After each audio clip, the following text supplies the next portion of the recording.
भारत में पेंशन प्रणाली को लेकर लगातार चर्चा तेज हो रही है। 1 अप्रैल 2004 से केंद्र सरकार ने पुरानी पेंशन योजना ओपीएस बंद कर नई पेंशन योजना एनपीएस लागू की थी। इस बदलाव ने सरकारी कर्मचारियों की वित्तीय सुरक्षा पर गहरा असर डाला। ओपीएस में कर्मचारियों को जीवन भर सुनिश्चित पेंशन मिलती थी, जबकि एनपीएस पूरी तरह निवेश और बाजार की उतार चढ़ाव पर निर्भर है। ओपीएस और एनपीएस में मुख्य अंतर। ओपीएस के तहत कर्मचारियों को अंतिम वेतन का एक तय प्रतिशत पेंशन के रूप में जीवन भर मिलता था। इसके विपरीत एनपीएस में पेंशन राशि निवेश और बाजार की स्थितियों पर निर्भर होती है, जिससे भविष्य अस्थिर और अनिश्चित बन जाता है।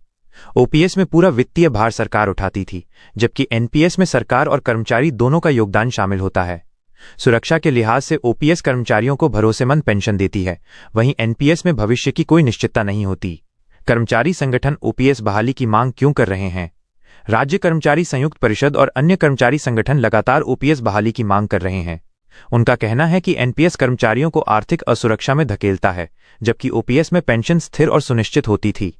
संगठनों की प्रमुख मांग है कि कर्मचारियों को ओपीएस और एनपीएस के बीच विकल्प चुनने की सुविधा दी जाए। राज्य सरकारों की पहल। कुछ राज्य सरकारों ने ओपीएस बहाली के कदम उठाए हैं। राजस्थान, छत्तीसगढ़ और पंजाब जैसे राज्य ओपीएस को आंशिक रूप से पुनः लागू करने की घोषणा कर चुके हैं।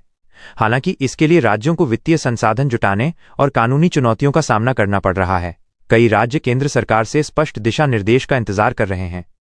मुख्यमंत्री योगी और केंद्र सरकार का रुख। उत्तर प्रदेश के मुख्यमंत्री योगी आदित्यनाथ ने हाल ही में कर्मचारी नेताओं से मुलाकात की। इस बैठक में बताया गया कि केंद्र सरकार ने ओपीएस बहाली पर एक समिति बनाई है और रिपोर्ट कर्मचारियों के पक्ष में आई है। इससे सरकारी कर्मचारियों में उम्मीद जगी है कि निकट भविष्य में कोई बड़ा निर्णय हो सकता है। एरियर भुगतान की संभावनाएं। ओपीएस बहाली की चर्चा के बीच कर्मचारियों में ये उम्मीद भी बन रही है कि उन्हें पिछले 18 महीनों का एरियर भुगतान मिल सकता है।